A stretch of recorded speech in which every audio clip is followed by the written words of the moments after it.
deity for which you stood for 2 hours, 3 hours sometimes. In some temples, people stand there for 2-3 hours, and you are pushed out within 1 minute moment you reach the center of it. You don't even have time to close eyes and open eyes. By the time you do this, you are thrown out.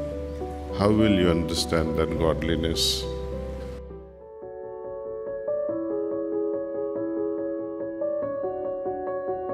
But you can see it in the movies, on YouTube. As soon as the baby is released from mother's womb, baby starts crying. It's a sign. Crying is a sign that baby is alive. If baby doesn't cry, then doctors worry. Doctors, they tilt the body and try to stimulate the breath or the heart. They tilt the body and tap it on the back. And still baby doesn't cry, it's a still baby. Means there is no force, there is no life force in the baby. Without that life force, the whole family will cry, mothers too. And such a powerful source is within us. And it remains with us until the last breath. We call such an entity as Atman. Doesn't matter what name we give. In English they call it soul. In Urdu we call it ruh. Some call it jiva. It hardly matters what we call that particular force, but it's within me, it's within each of us, your individual soul. This soul is not in the temples, it's not in the Dwarka, it's not in Kashi or Kedar, or it's not in what we call Kaaba or Jerusalem. It's within us. Even to go to such places, you will need the cooperation of this inner deity, your life force. Must I look for it outside? You answer this question yourself. And that's why in Hinduism, they call it as Antaryamin, one who dwells within. You try to look for it outside,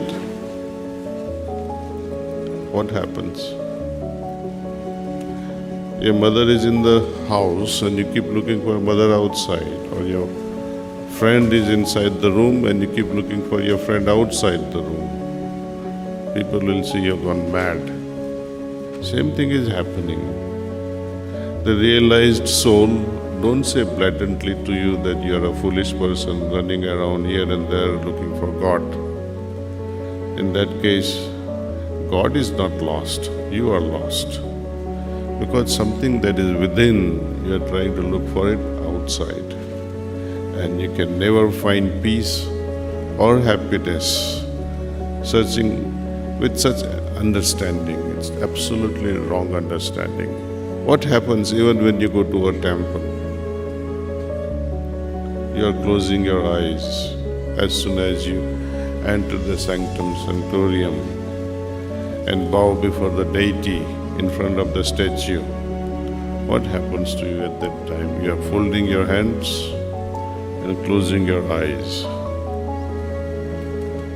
What are you trying to perceive at that time? Deity for which you stood for 2 hours, 3 hours sometimes. In some temples, people stand there for 2-3 hours, and you are pushed out within 1 minute moment you reach the center of it. You don't even have time to close eyes and open eyes. By the time you do this, you are thrown out. How will you understand that godliness? Might as well stay home and reflect, meditate on this very precious entity without which there is no life at all. And moment our path is sacred, moment this Atman or the life force understands that my search is genuine and I am looking for that within myself, it showers us with happiness and joy. Moment we look for it outside, it understands that the path adopted is wrong. It can never shower peace and joy. If at all, it will be just surface spraying of water. You feel cool just a little bit, just because you bowed your head in front of someone. If you had not done it, you would remain afraid. Oh, I went there, I could not bow my head, I did not lit up the lamp. Why such a fear? Are you afraid of your father or mother when you love them so much?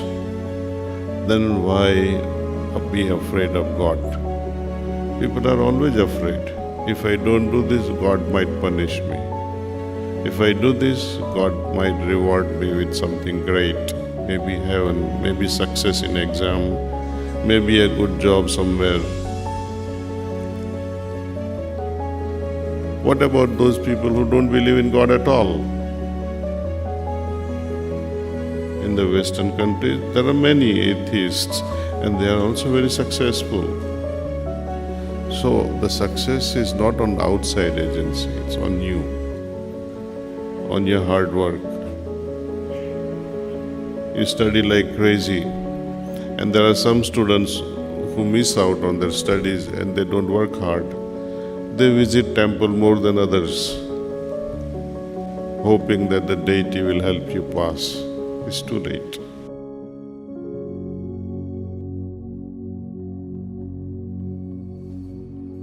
There are groups of children today, youth.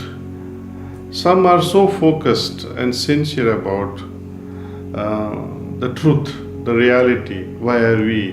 What are we? How are we to proceed towards this? What is the truth behind our existence? There is some minority of youth who are pursuing this in a very serious way. We have a lot of youth coming to us with these fundamental questions. And there is another part of the youth whom I call a bit lost, however temporarily, but they will, I think, make their way as they learn their lessons in life. Okay. When they say, when a question arises, I don't believe in God, I think it's fundamentally, it's a right question. I don't believe in God because, as you say, I don't see it. But God is not a thing to be seen. God can be experienced only. There is no other way. Moment you bring God and bring Him into a form, how would you recognize? Someone asked my Guruji, can you show me God? His answer was very profound. He said, suppose if I show you God, how will you know it's God? Isn't it? So, and second thing, you ask any elderly person today, your grandmother or mother or, do you believe in God? And immediately what answer would she give you? Perhaps she might even slap you even though you are grown up. Why are you asking me such a question? Don't you think I believe in God? When you ask such a question, they think you are attacking them. But they get angry because they have no answer why they believe in God. They really have no profound or real answer behind their belief. At the most they would say, I believe because my mother taught me. I believe because my father taught me.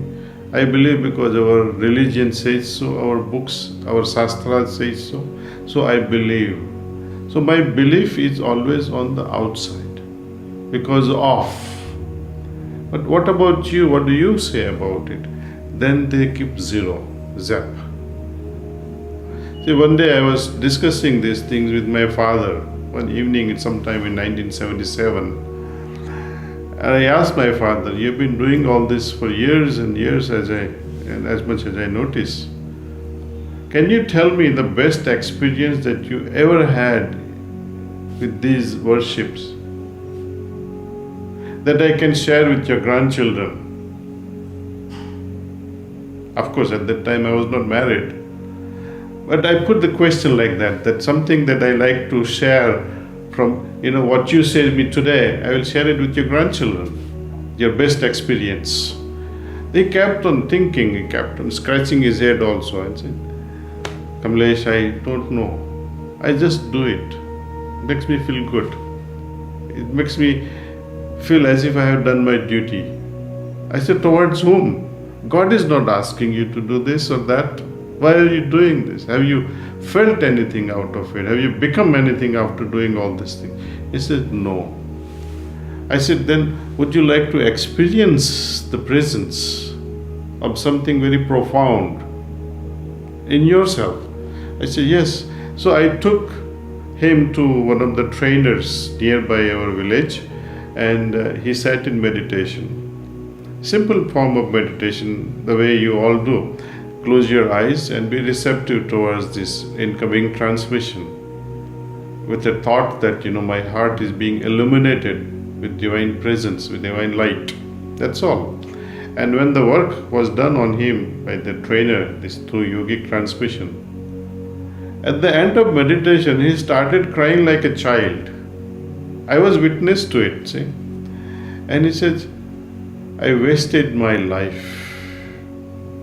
I said, how so? He said, something that I had been wondering to experience, it has come true today in the very first session. I said, look, you should not feel bad that you wasted. You should not feel like that you wasted your time. All those things have prepared you for this moment. It is not that religion is bad. Religion prepares us. But we should always be open for spiritual experience. You see? All these murtis, nothing wrong with it. They are akar. It gives us a direction that move in this direction. But these akar are human-made.